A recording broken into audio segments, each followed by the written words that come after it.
नमस्कार विद्यार्थी मित्रांनो, स्वागत तुमचं माझ्या YouTube चॅनलवरती. आज आपण इयत्ता 4थी परिसर अभ्यास एक धडा 4था आपले हरित सहचर या धड्यातली प्रश्न उत्तरे स्वाध्याय पाहणार आहोत आणि समजून घेणार आहोत. प्रश्न पहिला, प्रश्न क्रमांक 1. पुढील दिलेल्या पर्यायातील योग्य पर्याय निवडा. ज्या वनस्पती उंच वाढतात आणि त्यांचे खोड टणक असते त्यांना आपण वृक्ष म्हणतो. काय म्हणतो? वृक्ष. 2. ज्या वनस्पती दुसऱ्या वनस्पतींवर वाढतात आणि त्यांच्याकडून थोडे अन्न शोषून घेतात त्यांना आपण परपोषी म्हणतो. 2. 3. फुलांच्या रंगाचा आणि वासाचा वनस्पतीला कोणता उपयोग होतो? तर कीटकांना आकर्षित करण्यासाठी. त्याचं उत्तर आहे कीटकांना आकर्षित करण्यासाठी. 4था प्रश्न आहे, कळीचे रूपांतर कशात होते? तर कळीचे रूपांतर फुलामध्ये होते. 5वा आहे, वनस्पती कोणत्या प्रक्रियेने अन्न तयार करतात? तर वनस्पती प्रकाश संश्लेषण या प्रक्रियेने आपले अन्न तयार करतात. 6. मुळांचे मुख्य कार्य कोणते? तर पाणी व पोषक घटक शोषणे हे मुळांचे प्रमुख कार्य असते.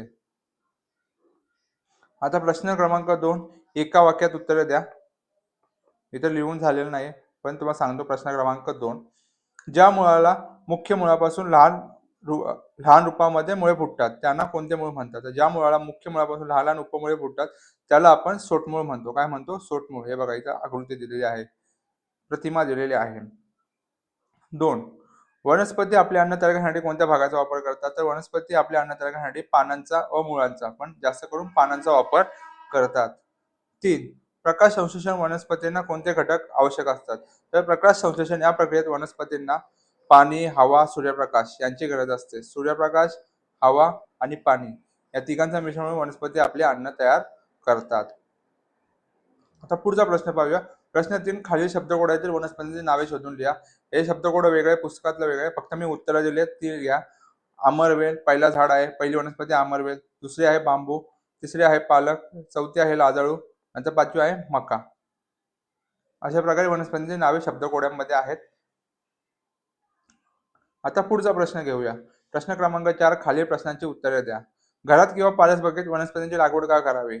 तर त्याचं उत्तर आहे, घरात किंवा परसबागेत औषधी वनस्पतींची लागवड केल्यास आजारपणात आयुर्वेदिक उपचारात त्यांची मदत होते. ती आपल्याला कामा येतात व आयुर्वेदामध्ये औषधी वनस्पतींचे विशेष महत्त्व आहे.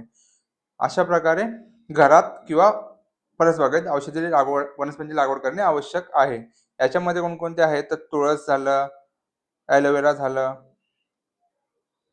पुदिना या औषधी वनस्पती आहेत. प्रश्न क्रमांक 2. जंगलात झाडांना पाणी खते न घालता झाडे कशी काय मोठी होतात? तर जंगलात झाडांना पाणी न घालता ती मोठी होतात कारण त्यांना पुरेसा सूर्यप्रकाश मिळतो आणि त्यांना जंगलामध्ये पुरेसे पाणी उपलब्ध असते.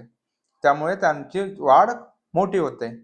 प्रश्न 3. वनस्पतींचे भाग वापरून बांधलेल्या घरांचे फायदे कोणते? तर वनस्पतींचे भाग वापरून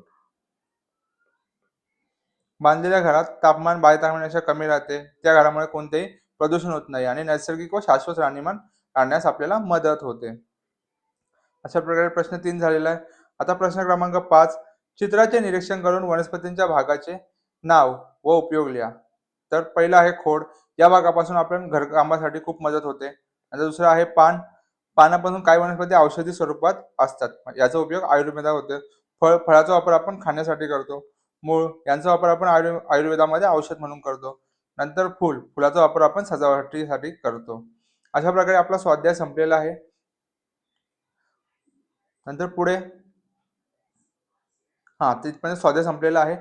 थँक्स फॉर वॉचिंग. प्लीज आपल्या व्हिडिओला लाईक करा, शेअर करा, कमेंट करा, सबस्क्राईब करा आणि नवीन व्हिडिओसाठी बेल आयकॉन दाबू नका. बेल आयकॉन दाबू नका नाही. आणि प्लीज सबस्क्राईब करा आपल्या चॅनलला. धन्यवाद.